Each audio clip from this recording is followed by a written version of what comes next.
And lawmakers are discussing ways to strike a balance between privacy and national security as the deadline to extend a key surveillance program quickly approaches. And One America's Kristian Rouz explains.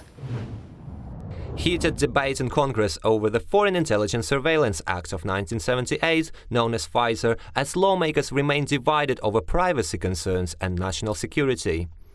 Section 702 of FISA allows the intelligence agencies to collect so-called metadata, including phone calls, emails and texts of foreign targets outside the US. The controversial provision is set to expire on January the 19th, unless extended by Congress. The 702 program is an important tool to prevent future terrorist attacks, but it is a very powerful tool and must not be used at the expense of the Americans' privacy and their civil liberties. The House Intelligence Committee introduced a 6-year extension bill, which they say achieves a compromise between civil liberties and national security by enhancing foreign intelligence collection whilst boosting oversight over the FISA program. The bill caters the most to the intelligence community, allowing for the collection of metadata into a searchable database to continue. Since Congress last reauthorized Section 702, we have learned a great deal about the operation of this program.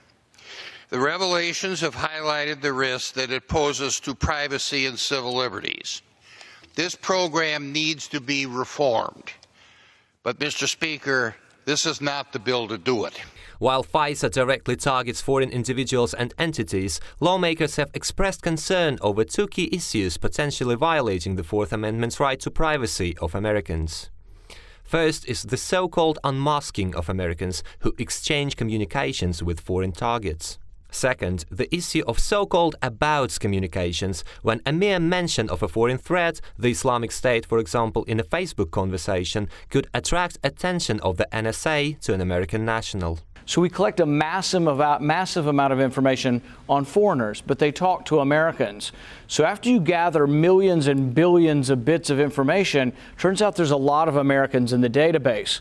What we don't want to happen is that domestic law enforcement, policemen and FBI are looking in a database that was collected without constitutional protections. Some lawmakers say a clean reauthorization bill isn't a meaningful reform. Let me be clear that S-139 fails to address the core concern of members of Congress and the American public. The government's use of Section 702 information against United States citizens in investigations that have nothing to do with national security.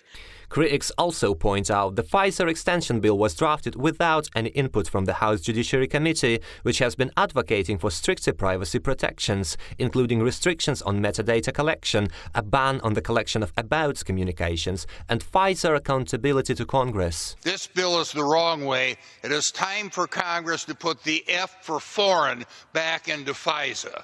There is no F for foreign in this bill. The White House and leaders of the Senate Intelligence Committee urged the Congress to set aside their privacy concerns and reauthorize FISA in order to stave off potential terror attacks. Kristian, Rouz, One American News. We can use your help. Call your cable subscriber and kindly demand that One American News is added to your lineup. Call today.